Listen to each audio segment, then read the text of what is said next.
என் அன்பு சகோதர சகோதரிகளே, இயேசு கிறிஸ்துவின் நாமத்தில் என் அன்பின் வாழ்த்துக்கள். இன்றைய முத்து என்னும் இந்த சிறிய தியானத்தின் மூலமாக உங்களை சந்திப்பதில் மகிழ்ச்சி அடைகிறேன். கர்த்தர் உங்களை ஆசீர்வதிப்பாராக. பிரியமானவர்களே, எஸ்தர் 6ஆம் அதிகாரம் 13வது வசனத்தை நான் உங்களுக்காக வாசிக்கிறேன்.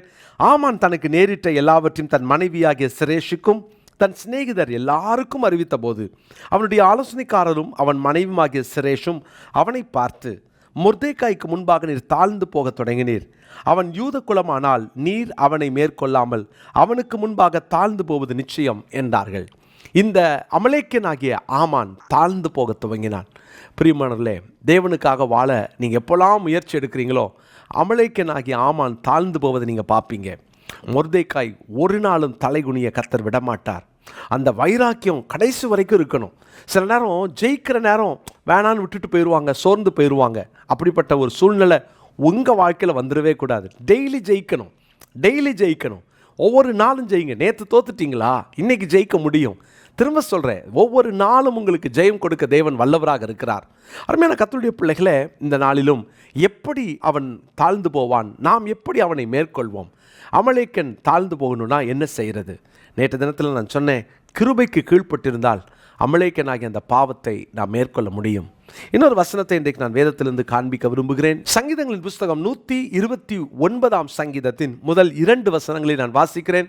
சங்கீதம் 129 முதல் 2 வசனம். என் சிறு வயது தொடங்கி அநேக தரம் என்னை நெருக்கினார்கள். என் சிறு வயது தொடங்கி அநேக தரம் என்னை நெருக்கியும் என்னை மேற்கொள்ளாமல் போனார்கள். ஆமேன். என்னை மேற்கொள்ளாமல் போனார்கள். நல்ல தைரியமாக சொல்லுங்கள். எத்தனை நேரம் உங்களை மேற்கொண்டாங்க? எத்தனை நேரம் உங்களால் மேற்கொள்ள முடியாமல் தோற்று போனீங்க? கர்த்தருடைய பிள்ளைகளே, சங்கீதக்காரனாகிய தாவீது சொல்லுகிறார், என் சிறு வயது தொடங்கி அநேக தரம் என்னை நெருக்கினார்கள், ஆனால் என்னை மேற்கொள்ளாமல் போனார்கள். நெருக்கியும் ஆண்டவர் பலர் உங்களை நெருக்க, ஒருவேளை உங்கள் வாழ்க்கை மேலே வர முடியாத ஒரு நிலைக்கு தள்ளப்பட்டு கூட இருக்கலாம். ஆனால் நம்மை பலர் நெருக்கினாலும் மேற்கொள்ள முடியாது. அவங்களால மேற்கொள்ள தேவன் இடம் கொடுக்கல. ஏன் தெரியுமா? தேவன் நம் பட்சத்தில் இருக்கிறார். அநேக தரம் என்னை நெருக்கினார்கள். உங்களை நெருக்கினாங்களோ, உங்களை பலர் நெருக்கிட்டாங்களோ, ஆனால் நெருக்கியும் உங்களை மேற்கொள்ளாமல் போனாங்களே, அதுக்கு என்ன காரணம் தெரியுமா? பிரியமான தேவனுடைய பிள்ளைகளே, இங்கு வாசிக்கிறோம், என் சிறு வயது முதல் அநேக தரம் என்னை நெருக்கினாங்க. சங்கீதக்காரனை மேற்கொள்ள முடியாமல் போனதுக்கு காரணம் 71ஆம் சங்கீதத்தின் 5ஆம் வசனத்திலே நான் வாசிக்கிறேன். சங்கீதம் 71:5 நான் வாசிக்கிறேன். கர்த்தராகிய ஆண்டவரே, நீரே என் நோக்கமும் என் சிறு வயது தொடங்கி என் நம்பிக்கையுமாய் இருக்கிறீர். ஆமேன். என் சிறு வயது தொடங்கி என்னை நெருக்கினார்கள், என்னை மேற்கொள்ளலை. என் சிறு வயது தொடங்கி அவர்கள் என்னை நெருக்கியும் மேற்கொள்ளலை. காரணம், என் சிறு வயது முதல் நீரே என் நம்பிக்கை. என் சிறு வயது தொடங்கினதிலிருந்து நீர் என் நம்பிக்கை. அவங்களும் நெருக்குனாங்க, ஆனால் என் நம்பிக்கை, உங்கள் மேலே உள்ள நம்பிக்கையை விடலை. அவர்கள் நெருக்கி மேற்கொள்ள முடியாமல் போனது. ஏன்னா என் நம்பிக்கை உங்கள் மேலே.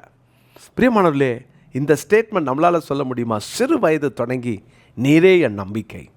நீர் என் நம்பிக்கையாக இருக்கிறதுனால என்னால் அவங்கள ஜெயிக்க முடிந்தது, அவர்கள் என்னை மேற்கொள்ள முடியலை. பிரியமானவர்களே, உங்களோடு நிறைய நேரம் போராடி இருக்கலாம், உங்களை மேற்கொண்டது போல் இருந்திருக்கலாம். சத்ரு உங்களை மேற்கொள்ளும் பொழுதெல்லாம் கொஞ்சம் கவனித்து பார்த்தீங்கன்னா அறிந்து கொள்ளலாம், உங்கள் நம்பிக்கையை வேறு எங்கேயோ நம்ம டைவர்ட் பண்ணியிருப்போம். நம்முடைய நம்பிக்கை எங்கேயோ கொஞ்சம் மாறி போயிருக்கும். நம்முடைய நம்பிக்கையை கொஞ்சம் தளர விட்டுருப்போம். உங்கள் நம்பிக்கையை தளர விட்டுட்டீங்களா? உங்கள் நம்பிக்கை கொஞ்சம் தடுமாறிடுச்சா? யார் மேலேயோ நம்பிட்டீங்களா? யாரையோ நம்பிட்டீங்களா? உங்கள் நம்பிக்கையில் கவனமாக இருங்க. கர்த்தரை மாத்திரம் நம்புங்க. கர்த்தரை உங்கள் நம்பிக்கையாக கொண்டிருந்தால் நீங்கள் பாக்கியவான். கர்த்தரையே நம்புங்க, எல்லா சூழ்நிலையும் நம்புங்க.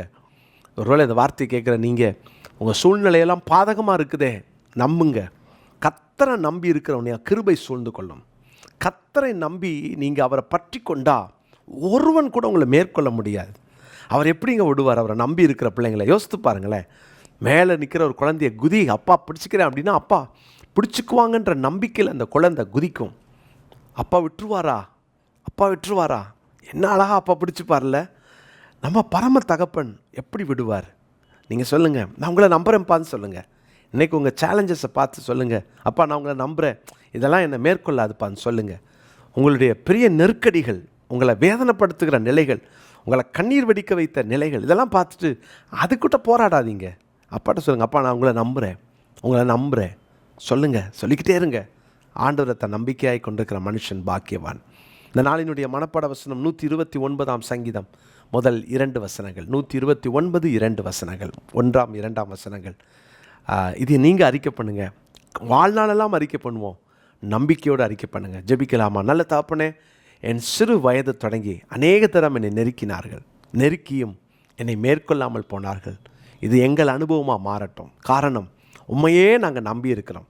பெரிய பெரிய தேவைகள், சவால்கள், பிரச்சனைகள், போராட்டங்கள், இதன் மத்தியில் உண்மையே நம்பி இருக்கிறோம். நாங்கள் உண்மை நம்பி இருக்கிறதுனால் உம்முடைய கிருபை எங்களை சூழ்ந்து கொள்ளுகிறது. சத்துரு எங்களை மேற்கொள்ள விடாமல் நாங்கள் அதை மேற்கொள்ளும்படி எங்கள் கிருபை தரீங்க. உமக்கு நன்றி. தொடர்ந்து உம்முடைய பிள்ளைகள் உம்முடைய நாமத்தை கொண்டு உம்மேல் வைத்த நம்பிக்கையினால் அந்த சத்ருவை மேற்கொள்ள கிருபை தாரும். இயேசுவின் மூலம் ஜெபிக்கிறோம் பிதாவே, ஆமென். அன்பு சகோதர சகோதரிகளே, ஆண்டவராகிய இயேசு கிறிஸ்துவின் நாமத்தில் என் அன்பின் வாழ்த்துக்கள். விக்டோரியஸ் மினிஸ்ட்ரிஸ் பைபிள் இன்ஸ்டியூட் மூலமாக 9வது அணி, இந்த 9th பேட்ச் பிடிஹெச்சுக்கான இந்த வகுப்பை துவங்கவிருக்கிறோம்.